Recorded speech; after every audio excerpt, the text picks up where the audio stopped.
तो पिताजी का जाना बहुत ज़्यादा दुखदाई था, क्योंकि हम हम्बल बैकग्राउंड से आते हैं काफ़ी। तो पापा ही एक ज़रिया थे जहाँ से अर्निंग होती थी, कि कहीं ना कहीं आर्थिक स्थिति इतनी मजबूत थी नहीं। तो ना ट्यूशन्स लिए बचपन में, ना उसके बाद कोचिंग करी, बस इंटरव्यू के लिए गाइडेंस ली, वो भी कहीं ना कहीं से पैसे इकट्ठा करके, किसी ना किसी से मांग के, ऐसे करके गुजारा किया। सोचा था कि मैं रुकूंगा नहीं, मैं अपना सपना और अपने पापा का सपना पूरा करूंगा। मेरे नाना जी, मेरे मामा, इन लोगों ने मेरा बहुत सपोर्ट किया। मेरी माता जी एक सबसे स्ट्रॉन्ग वुमेन कह सकते हैं आप हमारी ज़िंदगी में। मैंने कई चीज़ें करी, मैंने ट्यूशन्स भी पढ़ाए, मैंने ट्यूशन्स पढ़ा के घर चलाने की कोशिश भी की। तो बैक बेंचर थे आप? बिल्कुल, मैं बैक बेंच में बैठ के मैंने बहुत मस्ती की है। मैं हमेशा रेंचो की तरह ही रहा हूँ। मैंने सबको यही दिखाया कि मैं पढ़ाई नहीं कर रहा हूँ और हमेशा पढ़ के आगे निकला हूँ। हमेशा मैंने अपना सर्कल उन्हीं के साथ बनाया जो नशे और इन सब से दूर रहे। और कहीं ना कहीं ज़रूरी भी है, आपको कहीं ना कहीं अपनी बाउंड्रीज क्रिएट करनी पड़ेंगी।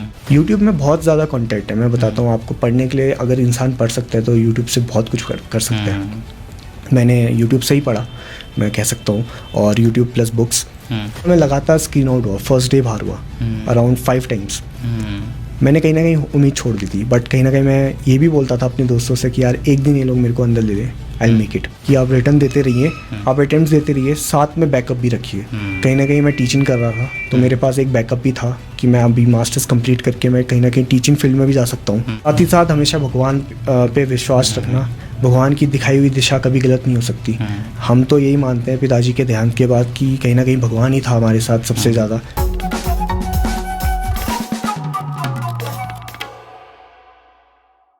नमस्कार, स्वागत है आप सभी का न्यूज पीटीएस टीवी के स्पेशल पॉडकास्ट में।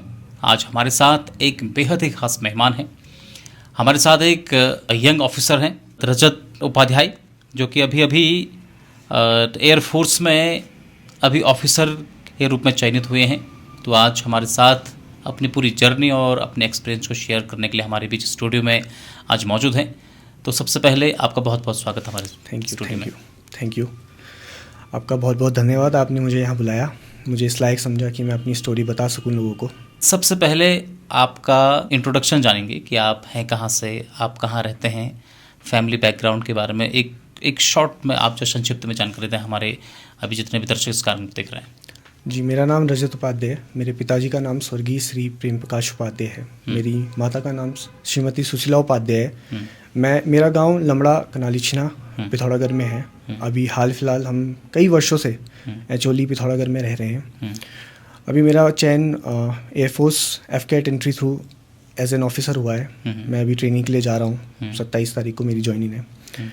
एंड यही मेरा इंट्रोडक्शन है। मैंने अपनी स्कूलिंग सब मल्लिकार्जुन से की है। उसके बाद मैंने कॉलेज ग्रेजुएशन अपनी लक्ष्मण सिंह महर कैंपस पिथौरागढ़ से की है।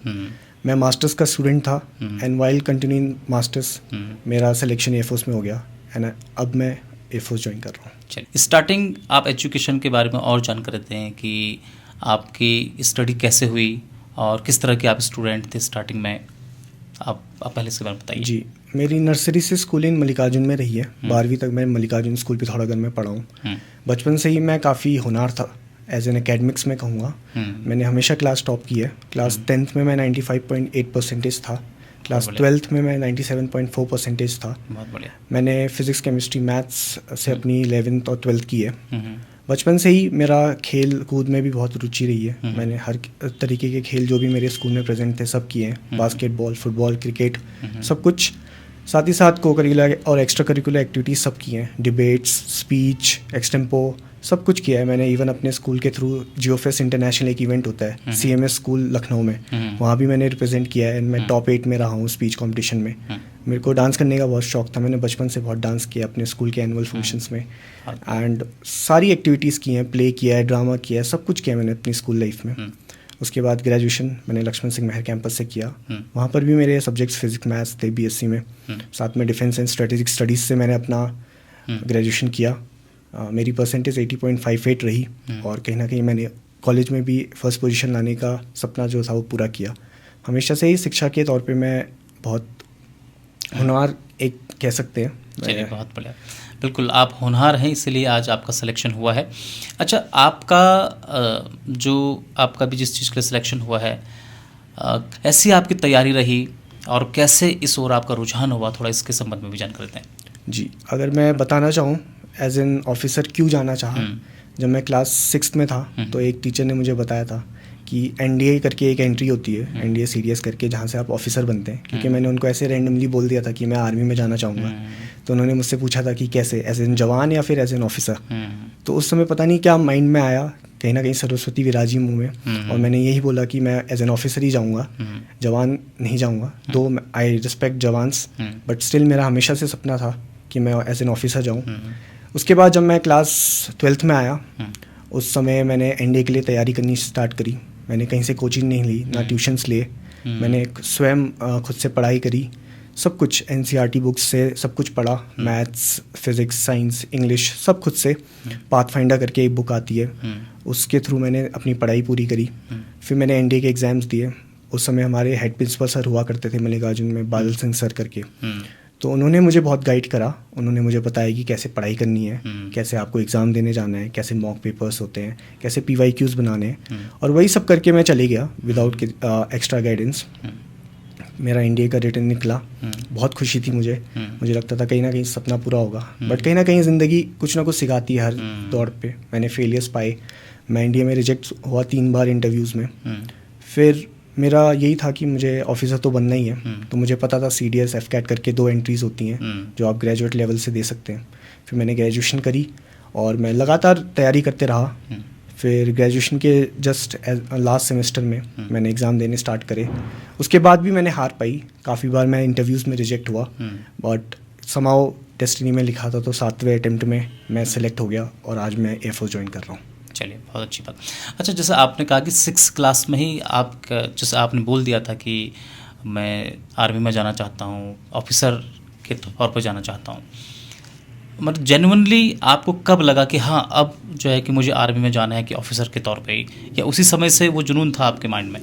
बिल्कुल, मैं आपको बताता हूँ। मेरी एक टीचर रही हैं, हेमा मेहर मैम, वो हमारी PTI टीचर थी। उन्होंने मुझे स्टेज में ले जाके कमांड देना स्टार्ट करवाया, तो कहीं ना कहीं मुझे लगता था कि हाँ मैं लीड कर सकता हूँ। हमेशा हर चीज़ में आगे आने दिया। सब टीचरों ने मेरे बहुत सपोर्टिव थे, सारे टीचर्स, तो मुझे हमेशा आगे आने के लिए प्रेरित किया। तो मुझे कहीं ना कहीं लगता था, बचपन से सब कहते थे आपकी पर्सनैलिटी ऑफिसर जैसी है, तो मुझे कहीं ना कहीं वहीं से उम्मीद आई कि मैं ऑफिसर बन सकता हूँ। और हमेशा ऐसे ही रहा ज़िंदगी में, आगे रहा, हमेशा इनिशिएटिव लिया, हमेशा कॉन्फिडेंस के साथ स्टेज प्रेजेंस रही, हमेशा स्टेज में रहा, और आज ये मुकाम हासिल किया। इसकी कोचिंग कहाँ से लिया आपने, जो अभी जहाँ पर आपका सिलेक्शन हुआ? आपने मतलब इसके लिए भी सेल्फ स्टडी किया, या फिर कोई आपने स्पेशल कोचिंग लिया, या फिर क्या उसके बाद बताइए? मैंने आज तक अपनी रिटन एग्ज़ाम्स के लिए कभी कोचिंग नहीं ली। मैंने जितने भी एग्ज़ाम्स दिए, एनडीए हो जाए, CDS हो, FCAT हो, सारे एग्ज़ाम्स मैंने खुद निकाले, सारे रिटन एग्ज़ाम्स। हाँ, इंटरव्यूज़ के लिए मैं कहीं गया था, मेरे मेंटोर रहे हैं राजपाल सिंह राठौड़ करके हैं, गुड़गांव में, तो उन्होंने मुझे गाइड किया था इंटरव्यू के लिए, और कहीं ना कहीं उन्हीं की वजह से मैं सिलेक्ट हो पाया। वो सब भी एक दौर रहा है, क्योंकि कहीं ना कहीं आर्थिक स्थिति उतनी मजबूत थी नहीं, तो ना ट्यूशन्स लिए बचपन में, ना उसके बाद कोचिंग करी, बस इंटरव्यू के लिए गाइडेंस ली, वो भी कहीं ना कहीं से पैसे इकट्ठा करके, किसी ना किसी से मांग के, ऐसे करके गुजारा किया।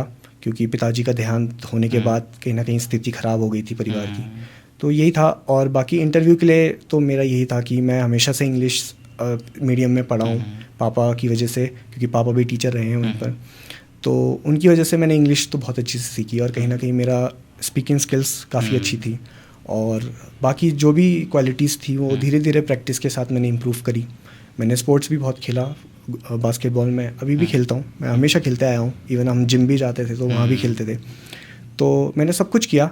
तो इसी तरीके से मैं एक कहीं ना कहीं हर एक स्टेप से क्लोज़र गया अपने ड्रीम के, और आज यहाँ मैं उपस्थित हूँ। ये एक बेटे के लिए फादर का जाना निश्चित तौर पर बहुत बड़ा आघात होता है, और अपने आप को स्टैंड करना, ये आपके लिए बड़ा जो है चैलेंजिंग और बड़ा टफ टाइम रहा होगा। अगर आप चाहें तो कुछ उस एक्सपीरियंस के बारे में भी शेयर कर सकते हैं। बिल्कुल, मेरे पिताजी का देहांत 2024 में हुआ, और जनवरी का मंथ था, कहीं ना कहीं मैं अपने 5th सेमेस्टर में था उस समय। तो पिताजी का जाना बहुत ज़्यादा दुखदाई था, क्योंकि हम हम्बल बैकग्राउंड से आते हैं काफ़ी, तो पापा ही एक जरिया थे जहाँ से अर्निंग होती थी। तो पिताजी का जाना, वो भी बीमारी के थ्रू, तो काफ़ी दुखदाई था। बट कहीं ना कहीं डिफेंस फोर्सेस जब आप सपना देखते हैं तो वो आपको एक कहीं ना कहीं टफनेस ले आता है। दो इमोशनली आप बहुत हर्ट होते हो उस समय, आप शैटर्ड होते हो, आपको कुछ समझ नहीं आ रहा होता कि आप क्या करें आगे चल के। बट कहीं ना कहीं मैं जितने फेलियर्स मैंने देखे, मैंने उसके बाद यही सोचा था कि मैं रुकूंगा नहीं, मैं अपना सपना और अपने पापा का सपना पूरा करूंगा। एक छोटा सा एग्जांपल ये था कि जब पिताजी का देहांत हुआ तो 12 दिन का जो हमारा प्रोसेस चलता है, उस समय भी मेरे कॉलेज के एग्ज़ाम्स शेड्यूल हो चुके थे। तो जब बार होता है तो उस दिन लोग आते थे, काफ़ी लोग आते थे, और जब बार नहीं होता था मैं उस दिन भी पढ़ाई कर रहा होता था। और मैंने उनके बीच में, इन 12 दिन के बीच में भी एग्ज़ाम्स दिए। पिताजी के जब 12 दिन पूरे हुए उसके जस्ट 10 दिन बाद मैं FCAT का पेपर देने भी गया था देहरादून। और कहीं ना कहीं मेरे सब सपोर्टिव लोग थे, मेरे नाना जी, मेरे मामा, इन लोगों ने मेरा बहुत सपोर्ट किया। मेरी माता जी एक सबसे स्ट्रॉन्ग वुमेन कह सकते हैं आप हमारी ज़िंदगी में, उन्होंने बहुत सपोर्ट किया, उन्होंने कभी रुकने को नहीं कहा। और इसी के थ्रू कहीं ना कहीं आज मैं यहाँ सिलेक्ट हो चुका हूँ। वो कहीं ना कहीं पापा का ही आशीर्वाद है।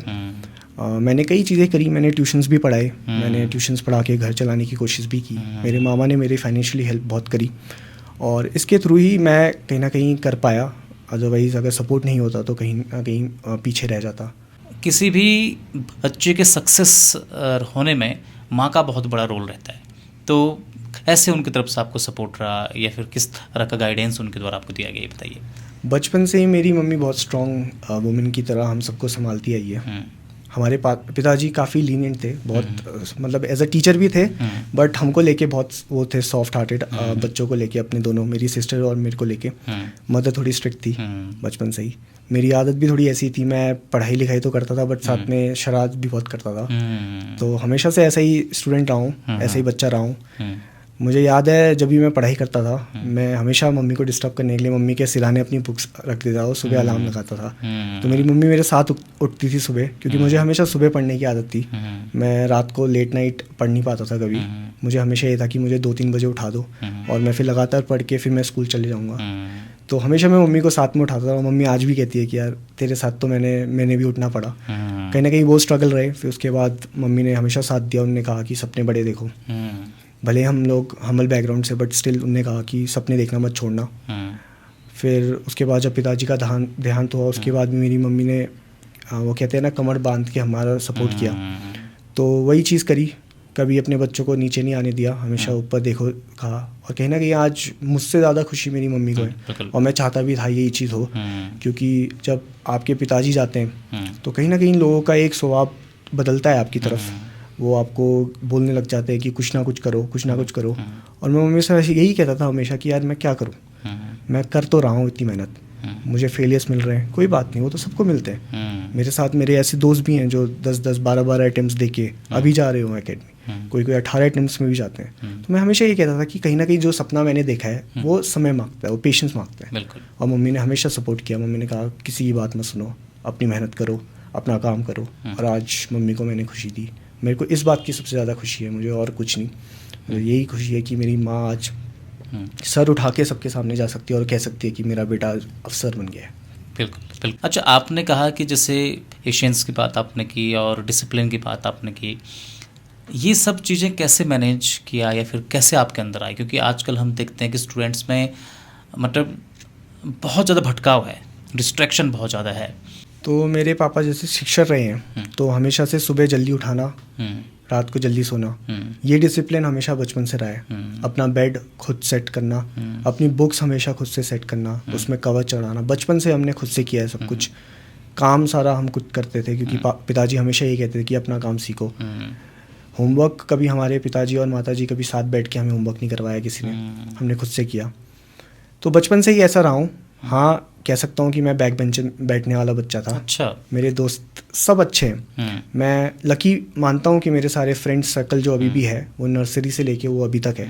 तो बैक बेंचर थे आप? बिल्कुल, मैं बैक बेंच में बैठ के मैंने बहुत मस्ती की है। आज भी आप मेरे स्कूल में जाइए, मेरे पुराने टीचर्स से मिलिए, यही कहेंगे कि रजत तो बहुत शरारती था। लेकिन कहीं ना कहीं ये भी था कि उस शरारत के पीछे मेहनत भी थी। मैं जब क्लास 5th में था तब से मैंने थोड़ा सा पढ़ाई की तरफ थोड़ा और फोकस, उससे पहले तो हम नॉर्मल रहते हैं, 4th तक तो मैं इतना कुछ इफेक्ट डालता भी नहीं था। 5th से मैंने एफर्ट डालने स्टार्ट करे, हमेशा टॉप रहा। 2 में ऐसा था कि मैं मजाक मस्ती सबके साथ दिन भर वही करता रहता था, और कहीं ना कहीं लास्ट एंड में आके मैं टॉप करता था, रेंचो की तरह। बिल्कुल, मैं सेम वही था। वही चीज़ मेरी आज भी रहती है। आज भी मैं जब भी सिलेक्ट भी होता हूँ, इवन इंटरव्यूज़ में भी मैं ऐसी पर्सनैलिटी लेके जाता हूँ। कहीं ना कहीं बीच में आप फेलियर्स पाते हैं तो कहीं ना कहीं आप टेंस तो होते हैं, बट मैंने जब ये चेंज करा कि मैं अपनी एक्चुअल फन पर्सनैलिटी लेके आया तो मेरा सिलेक्शन भी हुआ। मैं हमेशा रेंचो की तरह ही रहा हूँ। मैंने सबको यही दिखाया कि मैं पढ़ाई नहीं कर रहा हूँ और हमेशा पढ़ के आगे निकला हूँ। जैसे मैंने ऑलरेडी कहा कि डिस्ट्रैक्शन बहुत ज़्यादा है, कुछ नशे की तरफ जा रहे हैं, कोई सोशल मीडिया में डूबे हुए हैं, कोई कहीं कहीं। आप इन चीज़ों को लेके क्या कहते हैं, या फिर आपने अपने को इनसे दूर आपने कैसे रखा? क्योंकि आप अगर यहाँ इन्वॉल्व अगर होते तो शायद आज इस जो सफ़र में नहीं होते आप। तो हाँ बिल्कुल, मैंने काफ़ी यूथ देख लिया जो ये सब हरकतें कर रहे हैं। नशे सबसे बड़ी दिक्कत हमारे पहाड़ में यही चीज़ है। तो मैं कैसे दूर रहा, सबसे बड़ी बात थी मैं घर से बाहर ही निकलता था दोस्तों के साथ ऐसे घूमने के लिए फालतू में। मैंने हमेशा बहाना बनाया कि मेरी मम्मी और पापा मना कर रहे हैं, और मैं सिर्फ उन्हीं दोस्तों के साथ गया जो ये चीज़ें नहीं करते थे, और हमेशा मैंने अपना सर्कल उन्हीं के साथ बनाया जो नशे और इन सब से दूर रहे। और कहीं ना कहीं ज़रूरी भी है, आपको कहीं ना कहीं अपनी बाउंड्रीज क्रिएट करनी पड़ेंगी। उन लोगों से आपको दूर जाना पड़ेगा, क्योंकि एक सड़ा हुआ फल पूरे बगीचे को ख़राब कर सकता है, वो कहीं ना कहीं होता ही है। तो वही चीज़ थी, मैंने हमेशा से वही चीज़ माइंड में रखी कि हाँ मैं झूठ बोलूँगा, मेरी मम्मी पापा अलाउ नहीं कर रहे, और मैं नहीं आऊँगा तुम्हारे साथ, ना मैं फालतू में घूमने आऊँगा, ना मैं फालतू चीज़ें तुम्हारे साथ करूँगा। मैंने हमेशा से यही चीज़ माइंड में रखी, और कहीं ना कहीं उसने मेरा हेल्प भी करा। मैं इन दो चीज़ों से हमेशा दूर रहा। फिर सोशल मीडिया, हाँ मुझे फ़ोन काफ़ी जल्दी मिल चुका था। मैं झूठ नहीं बोलूँगा, मुझे 4th क्लास में ही हमारे पास स्मार्टफोन था जब मैं 4th में था। बट कहीं ना कहीं मैंने टेक्नोलॉजी उस समय समझ ली कि ये मैं अपने यूज़ के लिए, जो पॉजिटिव यूज़ है उसके लिए रखूँगा। मैंने यूट्यूब से बहुत पढ़ाई करी, कहीं ना कहीं डिस्ट्रैक्शन जो होते थे। तो एक बहुत सिंपल सा एग्जांपल देता हूँ, जब भी मेरे एग्जाम्स होते थे स्कूल के हो, भले यूनिट टेस्ट ही क्यों ना हो, तो मैं 1 महीने पहले अपना इंटरनेट पैक बंद करवा देता था घर से। मैं पैसे नहीं मांगता था, मैं कहता था कि नहीं मुझे पढ़ाई करनी है। मेरा फ़ोन मैं बहुत क्लियरली कर रखा था कि कोई भी मुझे 8 बजे के बाद फ़ोन ना करे। मैं 8 बजे के बाद ना फ़ोन रिसीव करूँगा, ना ही मैं आपको कुछ करूँगा। अगर इमरजेंसी है आप पहले टेक्स्ट करिए, फिर मैं आपको कॉल बैक करूँगा। तो हमेशा से मैंने ये रूल बना रखा है। आज भी मेरे दोस्तों को सबको पता है, जब तक इमरजेंसी होती है कोई मुझे रात को कॉल नहीं कर सकता, कोई मुझे डिस्टर्ब नहीं कर सकता। दे नो पहले हमें टेक्स्ट करना पड़ेगा, उसी के बाद ये कॉल बैक करेगा। बट हाँ कहीं ना कहीं ये चीज़ बनानी पड़ती है, आपको बाउंड्रीज क्रिएट करनी पड़ेंगी। और मैं यही चाहता हूँ कि मेरा यूथ भी यही करे। आने वाले जितने भी बच्चे हैं, मैं तो चाहूँगा ज़्यादा से ज़्यादा बच्चे यही फॉलो करें कि आप बाउंड्रीज क्रिएट करते हैं। पहले आप अपने आप को दूर करें उन लोगों से जो आपको नेगेटिविटी की तरफ ले जा रहे हैं, उन लोगों से दूर करें जो आपको डिस्टर्ब कर रहे हैं। एक नेगेटिव फेस, ऑब्वियस ही बात है, मैंने देखा है बहुत से बच्चे ऐसे हैं जो खुद ख़राब होते हैं, साथ में अपने पूरे फ्रेंड सर्कल को ख़राब कर देते हैं। आप ऐसे दोस्त पाएँ, ऐसे दोस्त ढूंढें जो आपको अपलिफ्ट करें। आज मैं जब सक्सेसफुल हुआ हूँ, मेरे शायद जितने भी दोस्त हैं सब रोए होंगे, सबके आंखों में आंसू होगा, क्योंकि उनकी सक्सेस कहीं ना कहीं है। उनके साथ हम बड़े हुए हैं, सब बड़े हुए एक साथ ही हुए हैं, नर्सरी से लेके आज तक, और कहीं ना कहीं सब रोए। तो वही चीज़ मुझे लगता है कि वही चीज़ आपको हासिल करनी चाहिए एज अ फ्रेंड्स, क्योंकि कहीं ना कहीं जो भी ये दोस्त होते हैं जो लोग आपको नेगेटिव फेस उसमें नेगेटिव चीज़ों में ले जाते हैं, ये लोग साथ छोड़ देते हैं। मैंने अपने आंखों के सामने देखा है बहुत लोगों को, जो मतलब आपके दोस्त कोई आप बोलोगे कि यार ये मेरा बहुत अच्छा दोस्त है, बट आपका कभी कुछ हो जाए नेगेटिव, वो पीछे भाग जाएंगे। ऐसे दोस्तों से दूर रहना, वही दोस्त अपनाना जो आगे चल के आपका सपोर्ट करें। आज मैं 22 साल का हूँ और 23 में नेक्स्ट मंथ हो जाऊँगा, तो मैं यही कह सकता हूँ मैं लकी हूँ कि मेरे पास ऐसे दोस्त हैं जो मुझे अपलिफ्ट करते हैं। तो यही चीज़ है, बाकी यही बाउंड्रीज क्रिएट करनी पड़ेगी, तभी आपका यूथ आगे बढ़ सकता है, स्पेशली हमारे पहाड़ का। अमूमन ऐसा डिसिप्लिन था वो आपका, कैसा आपका स्केड्यूल था, थोड़ा उसके बारे में बताइए। तो मैं बेसिक एकेडमिक्स के बारे में तो उतना नहीं कहूँगा, क्योंकि वो तो आप नॉर्मली जो स्कूल में पढ़ रहे हैं वो है। कहीं ना कहीं कॉम्पिटिटिव के लिए जब मैंने स्टार्ट करा, मुझे आज भी डेट याद है एग्जैक्ट 18 मई 2020, उस दिन मैंने स्टार्ट करी पढ़ने, क्योंकि उस दिन मेरी पाथफाइंडर बुक डिलीवर हुई थी मेरे पास। मैंने पढ़ना स्टार्ट करा, मैं दिन में इतना इंग्रोज हो गया कि 11th-12th की मैथ्स मैंने 2 महीने में कंप्लीट करती थी, NCERT प्लस पाथफाइंडर। उसके बाद मैंने फिज़िक्स का सिलेबस 12th का पूरा कर दिया था। घंटे मैं ये नहीं बोलूँगा सब मेरे जैसा पढ़ें, बट कहीं ना कहीं 8 से 10 घंटे में पढ़ता था उस समय, NDA के समय, और कहीं ना कहीं उसने फाउंडेशन क्रिएट करा मेरे लिए। यही होता है, फाउंडेशन क्रिएट करने के लिए आपको बहुत मेहनत करनी पड़ती है, क्योंकि अगर एक बार फाउंडेशन क्रिएट हो जाए उसके बाद आपकी बिल्डिंग बहुत स्ट्रॉन्ग बनेगी। और आज मैं एग्ज़ाम्स की बात करूं तो मुझे उतना रिवाइज करने की ज़रूरत नहीं लगती। मैं एग्ज़ाम से 1 महीने पहले भी अगर मैं बुक्स खोलूं और रिवाइज़ कर लूं, क्योंकि मैंने नोट्स बना रखे हैं, तो मैं वही नोट्स यूज़ करता हूं और फिर मैं एग्ज़ाम देने चले जाता हूं करंट अफेयर्स पढ़ के और PYQ करके, and I just score well. तो यही चीज़ें आप फाउंडेशन में वर्क करिए, आप NCERT पढ़िए। सबसे ज़्यादा इंपॉर्टेंट है कि आप NCERT को रिस्पेक्ट करिए, क्योंकि NCERT से बहुत से पेपर आपके बहुत ईजी हो जाते हैं। फिर साथ ही साथ जितने भी रेफरेंस बुक्स हैं वो यूज़ करिए। कहीं ना कहीं बहुत से बच्चे होंगे जो हम्बल बैकग्राउंड से आते होंगे आप, बट आज के समय पे इंटरनेट इतना महंगा भी नहीं रहा। आप यूट्यूब में जाइए, बहुत से टीचर हैं। मैं जब 12th में था तो मैंने फ़िज़िक्स वाला से अपने फ़िज़िक्स के और केमिस्ट्री के नोट्स बनाए। मैंने CBSE क्लासेस करके एक होता था, उसमें मैथ्स के NCERT के सारे पढ़ाई करी। तो ऐसे टीचर ढूंढिए, RP चौधरी करके एक सर हैं, तो उनसे पढ़िए। यूट्यूब में बहुत ज़्यादा कंटेंट है, मैं बताता हूँ आपको। पढ़ने के लिए अगर इंसान पढ़ सकता है तो यूट्यूब से बहुत कुछ कर सकता है। मैंने यूट्यूब से ही पढ़ा, मैं कह सकता हूँ, और यूट्यूब प्लस बुक्स। कहीं ना कहीं मेरा हमेशा से सपोर्टिव रहे सब लोग, तो हाँ मुझे ये हेल्प मिली कि मैं हमेशा मोटिवेटेड रहा। घंटे तो मैं ही नहीं कहूँगा सबसे कि मेरे जितना पढ़िए, आप कम पढ़ के भी आप पास हो सकते हैं, बट फोकस से पढ़िए, रोज़ पढ़िए। ये बहुत इंपॉर्टेंट है कि मैं रोज़ पढ़ता था, मैं संडेज़ भी मिस नहीं करता था, संडे को भी मैं सुबह उठ के पढ़ता था। फिर मेरा ये रहता था शेड्यूल। और साथ ही साथ हॉबीज़, इंटरेस्ट भी क्रिएट करिए। मुझे कुकिंग बहुत पसंद थी तो मैं कुकिंग भी करता था दिन में। मुझे डांसिंग पसंद है, मैं डांसिंग भी करता हूँ। मेरे को गाने सुनना पसंद है, सब करता हूँ मैं कुछ नहीं छोड़ा मैंने अपनी पूरी लाइफ में। तो सब कुछ करिए, और सबसे ज़्यादा मेंटोर्स पाइए। शिक्षक तो बहुत मिलेंगे आपको, गुरु की आपकी वो आवश्यकता है। और कहीं ना कहीं जब आपको गुरु मिल जाएंगे आप दिशाहीन नहीं रहेंगे। तो ये चीज़ है, यही चीज़ मैं अपने यूथ से कहूँगा कि फोकस क्रिएट करने के लिए डिसिप्लिन होना ज़रूरी है, और डिसिप्लिन के लिए आपको कंसिस्टेंसी चाहिए। आप रोज़ काम करिए, रोज़ एक जैसा काम करिए। बोर होते हो फिर भी करो, फेल होते हो फिर भी करो, सक्सेस मिलती है फिर भी करो। और जब तक सक्सेस मतलब एपेक्स में नहीं पहुंच जाते तब तक छोड़ो मत। मैं कहूँगा आज भी कहीं ना कहीं हम लोग कंटेंट नहीं होते इसी वजह से, क्योंकि हमें पता है अभी और ऊपर जाना है। और ऊपर जाना है, सही बात। अच्छा, थोड़ा जो आपका SSB हुआ था आपका भी, यस इस तरह का एक्सपीरियंस आपका वहाँ पर रहा, और उसके लिए स्पेशली कैसे आपने तैयारी की? बिल्कुल, सर्विसेज सिलेक्शन बोर्ड एक मैं मानता हूँ देश का सबसे टफेस्ट इंटरव्यू है, क्योंकि 5 दिन तक 3 असेसर बैठ के आपको जज कर रहे हैं। वो लोग आपको चेक कर रहे हैं कि आप उन 15 क्वालिटीज़ जो OLQs होते हैं उस पे है नहीं है, आप उस पैरामीटर्स में लाई करते हैं नहीं है। तो मेरे हिसाब से कहीं ना कहीं बचपन से अगर आप स्टार्ट कर लें, मतलब 9th या 10th से सारी एक्टिविटीज़, मतलब इनिशिएटिव लेना स्टार्ट कर लें स्कूल में, तो वो बहुत इफेक्ट करता है।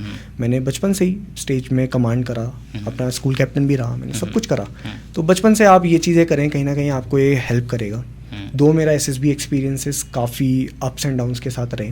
मैं पहली बार कॉन्फ्रेंस आउट हुआ, 5th डे बाहर हुआ, उसके बाद मैं लगातार स्क्रीन आउट हुआ, 1st डे बाहर हुआ अराउंड 5 टाइम्स। मैंने कहीं ना कहीं उम्मीद छोड़ दी थी, बट कहीं ना कहीं मैं ये भी बोलता था अपने दोस्तों से कि यार एक दिन ये लोग मेरे को अंदर ले लें, आई विल मेक इट। और 7वीं बार उन्होंने मुझे पहले दिन अंदर लिया और I will make it, I achieved it. तो कहीं ना कहीं ये चीज़ आपको माइंड में रखनी है कि आपको पता है कि पहला दिन जो है स्क्रीन प्रोसेस, सब बल्क रिजेक्शन प्रोसेस, कि 200-300 बंदे, अगर 250 बंदे आ रहे हैं FCAT एंट्रीज़ में या डायरेक्ट एंट्रीज़ में, 70-80 भी आ रहे हैं, तो उसमें से 40-50 ही जा रहे हैं अंदर, तो काफ़ी अच्छा लॉट भी बाहर हो जाता है। तो ये चीज़ से हार नहीं माननी है। स्क्रीन आउट्स हो रहे हैं, कोई दिक्कत नहीं है, आप मोटिवेट हो, और कहीं ना कहीं डिफेंस एस्पिरेंट मोटिवेटेड ही रहता है। आपको ये है कि आप रिटर्न देते रहिए, आप अटेम्प्ट्स देते रहिए, साथ में बैकअप भी रखिए। कहीं ना कहीं मैं टीचिंग कर रहा था तो मेरे पास एक बैकअप भी था कि मैं अभी मास्टर्स कंप्लीट करके मैं कहीं ना कहीं टीचिंग फील्ड में भी जा सकता हूँ। और मैं ये इंटरव्यू में भी मैं यही बोल के आता था कि वो लोग मुझसे जब पूछते थे कि क्या आप करेंगे अगर हमने आपको सिलेक्ट नहीं करा, मैं ये कहता था कोई बात नहीं, मैं प्रोफेसर बन जाऊँगा या कोई टीचर बन जाऊँगा, मुझे कोई ऐसा वो नहीं है, करूँगा मैं अच्छा ही लाइफ में, पॉजिटिव ही करूँगा। तो ये चीज़ बहुत ज़रूरी है। SSB बहुत होलसम प्रोसेस है, और कहीं ना कहीं आपको प्रोसेस को रिस्पेक्ट करना पड़ेगा। और एक बार जब आप निकल जाएं तो फिर आपको रियलाइज़ हो जाएगा कि कहीं ना कहीं it was completely based on you. जो आपने पास्ट में करा है वही आपके फ्यूचर एक्शंस डिफाइन करेगा, आपका प्रेजेंट बिहेवियर आपका फ्यूचर डिफाइन करेगा। तो वही चीज़ है, आप जैसे जैसे एक्टिविटी अभी छोटी सी एज में करते जाएंगे वही आपके फ्यूचर में हेल्प करेगा, and that will help you in SSB as well. चलिए, बहुत अच्छी बात है। अच्छा, हमने जितने भी मतलब जितने स्टूडेंट ने एसएसबी दिया हुआ है, जिनका सिलेक्शन हुआ, तो उनके आंसर्स लगभग सेम रहते हैं, आपके आंसर्स भी लगभग सेम है। वो एक चीज़ ये कहते हैं कि जो आप लिख रहे हैं, जो आप बोल रहे हैं और जो आप कर रहे हैं, ये तीनों चीज़ें एक होनी चाहिए। बिल्कुल, एसएसबी का फाउंडेशन ही 3 चीज़ों में है, मानसा, कर्मणा और वचना। अगर आपका साइकोलॉजी और आपका इंटरव्यू और आपका जीटीओ, ये 3 एसएसएस आपके पास हैं, आप जो बोलते हैं, जो सोचते हैं और जो लिखते हैं, ये इस तीनों चीज़ें और जो करते हैं, ये अगर ये सारी चीज़ें मैच हो जाएं, उस टाइम आपका सिलेक्शन हो जाएगा। लिखने वाला पोर्शन आपका और सोचने वाला पोर्शन आपका साइकोलॉजी में आता है। कहीं ना कहीं बहुत विग्रस प्रोसेस है, स्टेमिना बेस्ड प्रोसेस है, टाइम लिमिट कम होती है, आपको बहुत कुछ करना पड़ता है। 15 सेकेंड्स में सेंटेंस बनाना होता है वर्ड्स में, 60 वर्ड्स में, वहीं स्टोरीज लिखनी होती है 4-4 मिनट में। तो कहीं ना कहीं स्टेमिना बेस्ड प्रोसेस है। तो कहीं ना कहीं आपके अगर पास से ही आपने बहुत अच्छा एक्सपोजर आपको मिला होगा, तो वो आपको बहुत हेल्प करेगा। वही आपने जो लिख दिया, वही चीज़ आपने इंटरव्यू में बोल दी, सेम, मतलब कहीं ना कहीं पर्सनैलिटी को कोइंसाइड कर दिया। तो कहीं ना कहीं 2 एसएसएस आपने जीत लिए, interviewer and the psychologist. GTO is all about your करना, जो आप बोल रहे हैं, जो आप लिख रहे हैं, अगर वो कर दिया आपने फील्ड में, then you will get it through. बाकी तो यही प्रोसेस है, ये 3 चीज़ें, बेसिक चीज़ें सब एसएसबी एस्पिरेंट्स को पता होंगी। और यही चीज़ जिस दिन आपका कहीं ना कहीं गॉड आपके साथ रहेगा, आपकी ये तीनों चीज़ें इंक्लाइन करेंगी और you will make it through. आखिर में जितने भी यूथ हमारे इस जो पॉडकास्ट को देख रहे हैं, क्या मैसेज अपनी तरफ से रहेगा आपका? मेरा मैसेज यही रहेगा कि अपने आप पे बिलीव रखिए, अपने गुरुजनों पे बिलीव रखिए, अपने माता पिता का पे बिलीव रखिए, और कहीं ना कहीं मेहनत करते रहिए। हार आएगी लेकिन मेहनत करना मत छोड़ना। साथ ही साथ हमेशा भगवान पे विश्वास रखना। भगवान की दिखाई हुई दिशा कभी गलत नहीं हो सकती। हम तो यही मानते हैं पिताजी के देहांत के बाद कि कहीं ना कहीं भगवान ही था हमारे साथ सबसे ज़्यादा, तो उसने मुझे दिशा दिखाई एंड आई मेड इट। तो आप भी भगवान पे बिलीव करना स्टार्ट करिए बहुत ही यंग एज से। मैं आज भी कभी भी किसी बच्चे से भी मिलता हूँ, मैं ये कहता हूँ कि दिन में 2 बार पूजा करिए, मेडिटेशन करिए, कहीं ना कहीं इट विल हेल्प। और यही चीज़ मैं आज की यूथ को बताऊँगा कि अगर इन चीज़ों में आ जाओगे तो फिर बाकी डिस्ट्रैक्शन से आप दूर हो ही जाओगे ऑटोमेटिकली। तो यही चीज़ है, बाकी ये तो बेसिक गाइडेंस मेरे हिसाब से मुझे लगता है। एज सच मैंने कुछ एक्सेप्शन बोला नहीं है, बट स्टिल यही मेरी तरफ से स्मॉल सी एडवाइस सबके लिए। And I want more and more officers from my city. तो यही चीज़ है। I wish best to everyone. Thank you. चलिए, तो बहुत बहुत शुक्रिया, आज आपने समय दिया, और ऑल द बेस्ट आपको हमारी ओर से भी, पूरी टीम की ओर से, आज समय देने के लिए thank you so much. Thank you. खबरों में बने रहने के लिए न्यूज़ पीटीएस टीवी को सब्सक्राइब करें और बेल आइकन दबाएं, और साथ ही फेसबुक पर न्यूज़ पीटीएस टीवी पेज को लाइक या फॉलो करें।